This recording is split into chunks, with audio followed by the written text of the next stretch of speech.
Selamat pagi. Nah, ini saya lagi seneng jawabin komennya Pak Hombing. Ya, sebenarnya apa yang terjadi Pak Jess ketika seseorang makan lemak yang berlebihan? Ya enggak bagus Pak. Kalau berlebihan, semua yang berlebihan enggak baik. Ya, semua yang berlebihan enggak baik. Saya makan daging itu satu hari enggak lebih dari 150 gram. Ya, saya makan daging satu hari tidak lebih dari 150 gram. Saya enggak ngitung Pak. Kelebihan-kelebihan saya makan itu atau kebutuhan-kebutuhan saya makan saya tidak ngitung. Makanya saya hanya memetakan tidak sarapan pagi dan tidak makan malam. Jam 1 sampai jam 7 kebutuhan saya tentang mineral, vitamin, asam amino, asam lemak dan karbohidrat saya penuhkan di antara jam 1 sampai jam 7.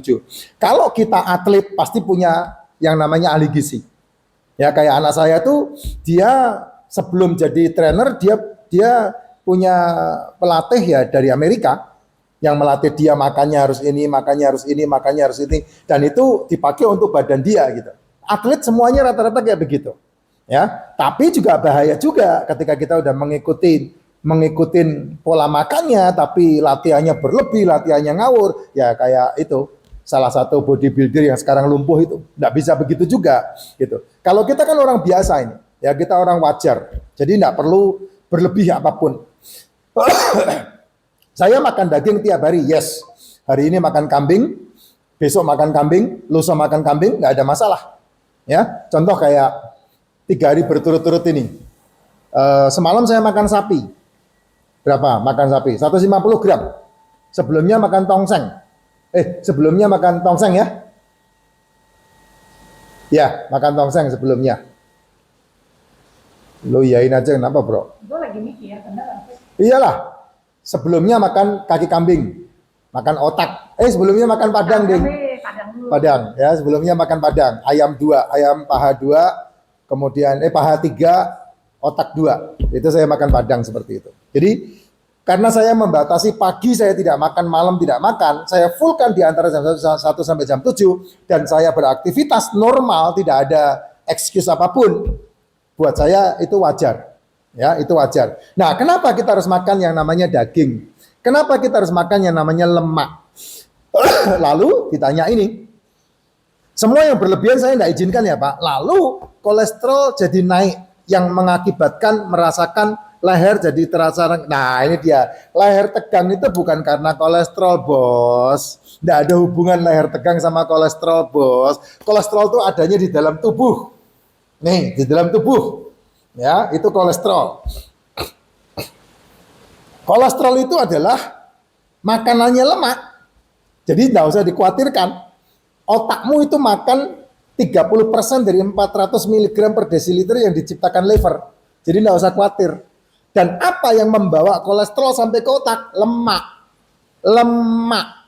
Lemak. L-E-L-M.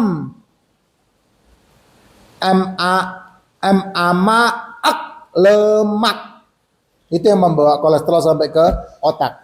Yang membawa kolesterol lagi turun sampai ke seluruh tubuh apa? Lemak. Yang membuat kamu terbebas dari batu empedu apa? Lemak.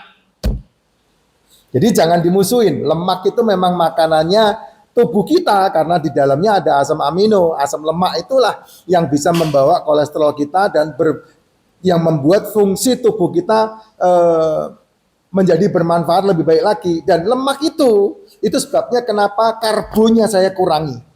Ya, saya menghindari jajanan, saya menghindari tepung-tepungan, saya menghindari mie, saya menghindari cemilan, saya menghindari nasi. Kenapa? Karena saya makan lemak lebih banyak. Kok bisa? Yang itu dihindari? Iya, karena kalau saya makan lemak terus kemudian masih makan begituan berarti double energinya. Kalau double energinya, kamu harus menghabiskannya lebih banyak lagi exercise-nya. Lemak itu sumber energi. Karbohidrat tidak bisa menggantikan lemak, tapi lemak bisa menggantikan karbohidrat. Itu Jess. Makanya kenapa kita butuh lemak? Ketika kita makan lemak, maka usus menjadi sehat. Ketika usus sehat, BAB-nya lancar. Kenapa orang bebelen tidak bisa BAB dengan lancar? Ya karena tidak ada lemak, kekurangan lemak. Makanya sampai berdarah dia. babnya. Nah, dia harus makan lemak tuh supaya babnya lancar, enggak berdarah. Dan bab terpakai juga untuk otak kita. Ya, itu penting sekali. Kolesterol jadi naik, ya pastilah. Kan memang tujuannya kita makan daging, makan telur, makan ikan, makan lemak itu kan supaya kolesterolnya naik. Dan fungsinya lemak itu besar banget, banyak banget. Dan saya menyarankan daripada kamu makan kebanyakan karbo, lebih baik karbonya dikurangi. Nasi 1 sendok cukup, 2 sendok paling banyak. Kalau sudah makan nasi, jangan ada mie. Kalau udah makan nasi, jangan ada jajanan. Kalau udah ada nasi, jangan ada cemilan. Karena sama itu. Nasi, jajanan, cemilan, mie, gorengan itu sama. Dan itu yang membuat berlebih di tubuh dan akibatnya menjadi penyumpelan. Bukan penyumbatan lagi itu. Penyumpelan ya. Penyumpelan. Lemak berfungsi sebagai sumber energi yang tadi saya sudah katakan ya, dia membantu penyerapan. Makanya orang yang makan lemak cepat diserap. Makanan selnya cepat-cepat makan. Wah, girang itu sel. Makanya cepat sekali. Penyerapan vitamin, penyerapan nutrisi-nutrisi tubuh yang lainnya. Ya, itu lemak sangat-sangat baik sekali. Kemudian yang kedua adalah dia menjadi pelindung. Lemak itu melindungi kita, melindungi sel-sel tubuh kita. Dan ini yang paling penting. Dia adalah menjaga keseimbangan hormon. Itu lemak. Ya. Jadi ya luar biasa banget. Soal berapa makannya, ya saya enggak pernah ngitung, Pak. Saya bukan ahli kesehatan, ahli nutrisi yang semuanya dihitung begitu enggak. Kita kan orang awam ya. Orang awam yang bisa menjaga. Lemak 1 hari saya makan, bagaimana saya makan lemak? Saya makan lemak dengan cara, kalau saya makan sate, saya pasti milih sate yang ada lemaknya. Sate kan 3 tusuk ya. 1 tusuk 3 daging ya. Tengahnya lemak. Nah itu saya pasti milih yang seperti itu. Ya kan 3 kan? 3 potong kecil, tengahnya milih yang lemak. Saya pasti minta yang lemak. Ya, yang tengahnya lemak. Sate kambing, monggo. Sate ayam, monggo. Sate sapi, monggo. Sate kebo, monggo. Pilih yang tengahnya ada lemaknya. Sate babi, ya kalau kamu doyan ya jos itu. Ya, kalau saya milih yang samcan. Biasa gitu ya. Ya, itu lemak. Kalau otak itu lemak juga. Ya, otak itu lemak. Ketika kamu berpikir kenceng, ketika kamu bekerja keras, ketika kamu sedang memiliki tujuan yang kuat, maka otakmu berubah. 70% menjadi lemak. Ya lemak itu ada di otak. Nah kamu cerdas tuh. Makanya jangan dimusuh-musuhin. Nah, terus nanti kamu, wah kolesterolnya ketinggian, diturunkan. Nah itulah yang membuat kamu terus gitu. Karena otak akan menjadi lemak 70% dan lemak 30%. Itu tergantung aktivitas yang kamu lakukan. Jadi enggak usah khawatir. Kayak saya, ketika saya presentasi, meminta pemikiran yang kuat untuk ketika saya presentasi, ngomongnya jangan sampai salah. Apa yang saya pelajari, saya ingat semuanya. Nah otak itu menjadi 70% lemak itu. Benar-benar dia bekerja dengan luar biasa itu. Nah dia dari liver itu ada LDL itu, supply. Wah, terus supply.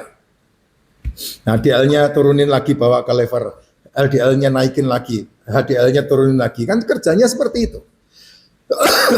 Ya, itu kan lemak yang membawa, itu kan lemak, yang mendistribusikan kan lemak. Jadi, kamu bersyukur. Jangan dimusuh-musuhin. Yang dimusuhin adalah gulanya supaya tidak terjadi penyumbatan. Nah, itu dia. Jadi, yang di pembuluh darah itu harus ada lemak, jangan gula. Nah kalau gula, nah itu yang membuat penyumbatan, dia mengkristal di situ. Ya, lemak, dan lemak bisa sampai ke otak, turun lagi, diolah lagi, disalurkan ke seluruh tubuh. Nah itu dia caranya seperti itu. Makanya otak kita itu membutuhkan kolesterol itu untuk berpikir, sehingga kamu cerdas. Kalau enggak kamu Alzheimer, karena otak yang harusnya diasup dengan lemak terasupkan gula. Jadi kamu jadi pikun, kamu jadi Alzheimer. Nah itu dia itu. Ya Jess, ini penting banget untuk diperhatikan sehingga lemak benar-benar. Kalau saya makan steak, saya pasti milihnya sirloin. Tidak pernah saya makan tenderloin, karena tenderloin tidak ada lemaknya. Kalau sirloin pasti ada lemaknya. Nah itu cukup buat saya.